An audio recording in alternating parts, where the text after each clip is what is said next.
നമസ്കാരം. മലയാളി വാർത്തയിലേക്ക് സ്വാഗതം. സംസ്ഥാനത്ത് ഇന്നു മുതൽ മെച്ചപ്പെട്ട വേനൽ മഴയ്ക്ക് സാധ്യതയെന്ന് കേന്ദ്ര കാലാവസ്ഥാ കേന്ദ്രം അറിയിച്ചു. കൂടുതൽ ജില്ലകളിൽ ഇന്നു മുതൽ മഴ കിട്ടിയേക്കും. കാറ്റോടും ഇടിമിന്നലോടും കൂടിയ മഴയ്ക്ക് സാധ്യതയുണ്ട്. ബുധനാഴ്ച 4 ജില്ലകളിൽ യെല്ലോ അലർട്ടുണ്ട്. മഴ മുന്നറിയിപ്പിനിടെയും സംസ്ഥാനത്ത് ഇന്ന് താപനില മുന്നറിയിപ്പുണ്ട്. പാലക്കാട് 40 ഡിഗ്രി സെൽഷ്യസ് വരെ താപനില ഉയരാനുള്ള സാധ്യത നിലനിൽക്കുകയാണ്. കൊല്ലത്ത് 39 ഡിഗ്രി സെൽഷ്യസ് വരെയും, കോട്ടയം, പത്തനംതിട്ട, തൃശൂർ, കോഴിക്കോട് ജില്ലകളിൽ 32 ഡിഗ്രി സെൽഷ്യസ് വരെയും താപനില ഉയരാം.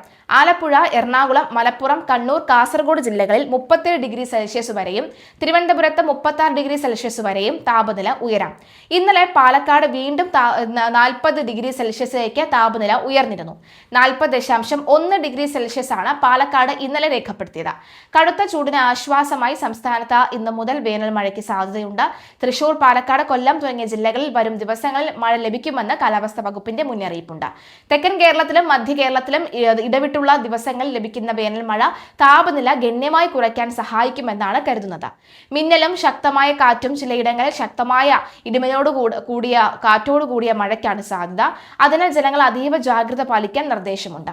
പകൽ സമയത്ത് ശക്തമായ ചൂട് തുടരുമ്പോഴും വൈകുന്നേരങ്ങളിൽ ലഭിക്കുന്ന മഴ അന്തരീക്ഷ താപനില കുറയ്ക്കാൻ കാരണമാകും. എന്നാൽ മഴയ്ക്ക് മുമ്പുള്ള സമയങ്ങളിൽ അന്തരീക്ഷ ഈർപ്പം വർദ്ധിപ്പിക്കുന്നത് ചൂട് കൂടാൻ ഇടയാക്കും. ഇടിമിന്നൽ ജീവൻ ഭീഷണിയായതിനാൽ മഴ തുടങ്ങുന്ന സമയത്ത് തന്നെ ജനങ്ങൾ സുരക്ഷിതമായ കെട്ടിടങ്ങളിലേക്ക് മാറണം. ഉച്ചയ്ക്ക് ശേഷം തുറസായ സ്ഥലങ്ങൾ നിൽക്കുന്നത് പൂർണ്ണമായും ഒഴിവാക്കണമെന്നും സംസ്ഥാന ദുരന്ത നിവാരണ അതോറിറ്റി നിർദ്ദേശിച്ചു. സംസ്ഥാനത്ത് മുൻ മാസങ്ങൾ കാര്യമായ മഴ ലഭിക്കാത്തത് കാർഷിക മേഖലയെയും കുടിവെള്ള വിതരണത്തെയും വലിയ പ്രതിസന്ധിയിലായിരിക്കുകയാണ്. ഡാമുകളിൽ അടക്കം ജലനിരപ്പ് താഴ്ന്ന സാഹചര്യത്തിൽ വേനൽ മഴ ലഭിക്കുന്നത് നാടിനാകെ വലിയ ആശ്വാസമാണ്. ആരോഗ്യ വകുപ്പിന്റെ നിർദ്ദേശം കൂടി വരുന്നുണ്ട്. കഴിഞ്ഞ കുറേ ആഴ്ചകളായി സംസ്ഥാനത്ത് കടുത്ത വേനലാണ് അനുഭവപ്പെടുന്നത്. ഉയർന്ന താപനില 40 ഡിഗ്രി സെൽഷ്യസിന് മുകളിൽ എത്തിയതോടുകൂടി നിരവധി ജില്ലകളിൽ കാലാവസ്ഥാ വകുപ്പ് ഉയർന്ന താപനില മുന്നറിയിപ്പ് പുറപ്പെടുവിച്ചിരിക്കുകയാണ്. സൂര്യാതാപം, സൂര്യാഘാതം എന്നിവയ്ക്ക് സാധ്യതയുള്ളതിനാൽ പകൽ 11 മുതൽ വൈകിട്ട് 3 വരെ നേരിട്ട് വെയിലേൽക്കുന്നത് ഒഴിവാക്കണമെന്ന് ആരോഗ്യ വകുപ്പും നിർദ്ദേശിച്ചിട്ടുണ്ട്.